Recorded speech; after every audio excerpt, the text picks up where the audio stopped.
People who live in housing association flats are seeing their service charges shooting up. Unlike rents, service charges for social housing are not capped or pegged to inflation. They rose by 15% on average across England last year. Some tenants groups say it's reaching the point where people are being priced out of social housing by service charges.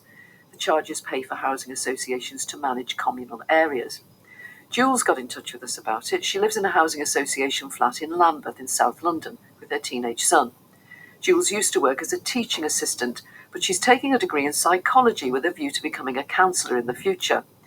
Jules is currently claiming universal credit because she has to retake part of her degree. She told me about the flat she rents. I live in a 2-bedroom flat in a converted house in SW9, and I've lived here since 2010. And during that time, my service charges have just gone up and up and up. But in the last 4 years, they've actually doubled. So since 2022, they doubled from £6 a week to £18 a week. And then the following year, that doubled again to 34. And this year, it has doubled again to almost £70 a week. Gosh, and how does that compare with your rent? So the rent is going up to £165 a week, but the service charge will be almost £70 a week. I mean, it was tricky last year. I'm currently on universal credit, so obviously I'm on a low income. But what I'm finding personally is that because the service charges are increasing so dramatically, it's taken me over the benefit cap. So I'm having to subsidise the deficit with the amount that's allocated to us for living costs. So it's very, very difficult. So it makes your flat more expensive than the benefits are willing to contribute to, is that right? Yes, because there's a benefit cap. I mean, being on universal credit is new to me, so I'm sort of just understanding how the system works. But there is a maximum amount that you can be allocated for benefits, and because the service charges are so high, it's sort of taking us over the cap. So the deficit that I'm having to make up is having to come out of our actual living costs. How does that affect you then day to day? It's very difficult. Very difficult. I mean, I have a 17-year-old who doesn't stop eating. And as you know, I mean, everything's going up. So the water rates, the gas, the electric, the food prices. And as a single parent, the whole financial burden is just on my shoulders. So for me, it's very, very difficult. And I'm very, very worried about my future. It's just these excessive service charges are just making life very, very difficult. And I know I'm not alone. There must be thousands of people that are in the same position as I am. They would still be big housing costs, even if you were earning and you were on a good wage, to pay £165 a week in rent, and on top of that to pay £70 in service charges. Yeah, that's right. I mean, I think unless you're on a good salary, especially as a single parent, it's a big financial burden. So, yeah, you need to be living within social housing comfortably. You do still need to be on quite a good salary. And this is my concern, is that if I can't afford social housing, then I don't know where do I go from here. There are no other options available for me. I don't know. I mean, I'm just so worried. I mean, realistically, really worried about my future. I mean, I did write to Angela Rayner even. I just feel so frustrated. I don't know where to go with this situation. Obviously, this is personal to me, but I know there are so many people out there that will be in the same position, and you actually feel like you don't have a voice, so I want to speak out for everybody else, not just myself. That was Jules in Lambeth. Well, we asked the body that represents housing associations across England, the National Housing Federation, to come on the programme and talk to us about this today, but they said there was no one available. They did give us a statement saying that they know that tenants are facing these big increases in their service charges, and they say that housing associations have support services in place to try to help them. The housing association that Jules is with, they also made that same point, that they do try to help people who are in financial trouble, and that they will try and engage with her to make sure she's getting any support or advice that she needs. They also told us, the National Housing Federation, that By law, housing associations can't make money on these service charges. They can only cover their costs, and they haven't even been doing that over the past 5 years. They have, in fact, been undercharging. Last year, for example, they brought in £2 billion in service charges, but they had spent £2.6 billion. Well, Susan Mooner is from the Social Housing Action Campaign. It brings tenants together to try to improve their housing conditions. Suzanne, we heard what happened with Jules. Her service charges are becoming unaffordable for her now. Can you give us an idea of the scale of this? And is it just a problem in England? No, it's a problem in all the regions, actually.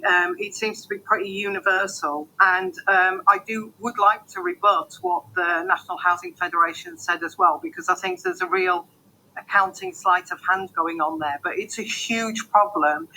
And we've got two different problems going on at the same time. One is that, as you say, it's or as was indicated by the package, it's an absolute nonsense to regulate the rents and then leave landlords free to put up the service charges by any amount that they want. They've got a completely free hand to put those up by whatever amount they want. Well, except they're saying that they haven't. They're saying that they can only cover their own costs. You're saying that's not true.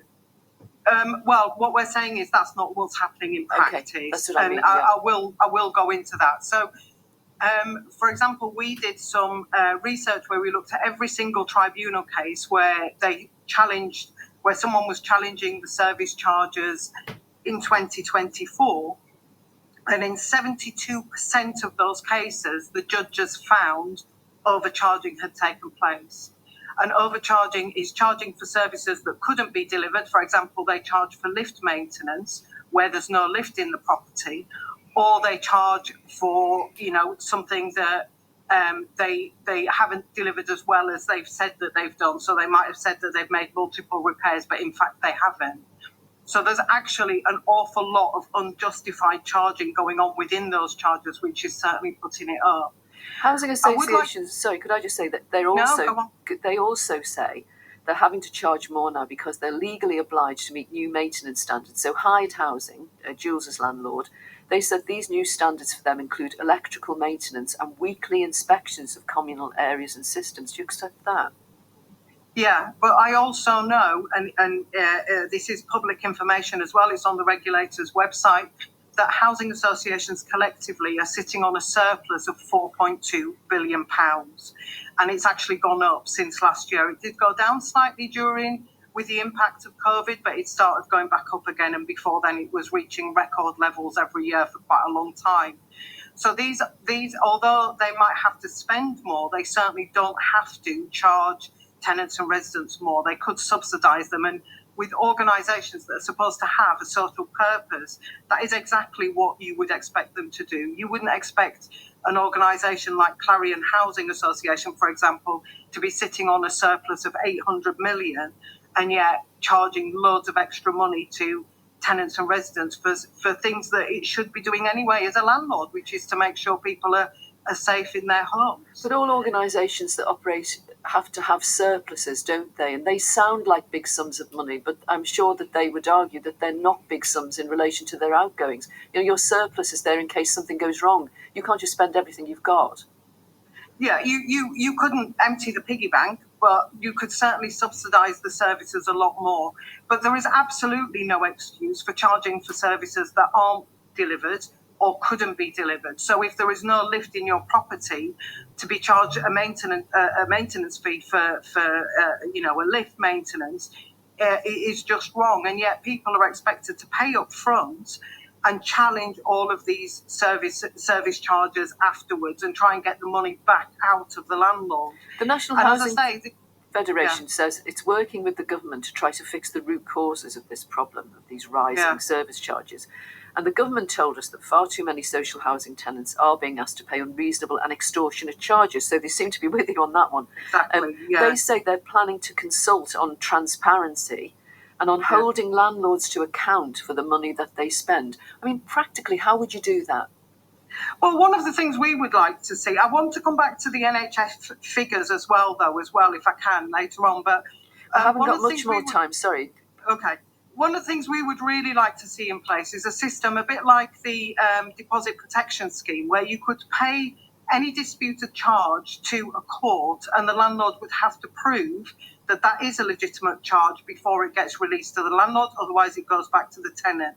And that's a really simple way of balancing out the interests and the needs of both the landlord and the tenant or resident. That would seem like a really sensible and easy way to put that in place. You could cap service charges, just like you can cap rents. You could bring in a service charge regulator, which is something else that we asked for. So there are lots of things that could be done to actually make the system a lot fairer. Okay, there was one more thing you wanted to say about the figures, then, and I interrupted you. Just on the figures, what they're reporting is they're reporting in full how much they're spending, but what they're not reporting in terms of the income they're getting, they're not accounting for the fact that rents should always also go towards the cost of services. So if you have two flats, £100 for communal cleaning, one is a leaseholder who pays £50 as an extra service charge, they'll say we're spending £100 but only getting £50 back. But of course the renter in the other flat is also paying rent. Okay. So you're saying it's a bit of a sleight of hand. I understand. Okay. Thanks so much. I'm sorry to interrupt you. Just got many questions I wanted to ask you. Thank you for having us on. You're welcome. Suzanne Mooner from the Social Housing Action Campaign.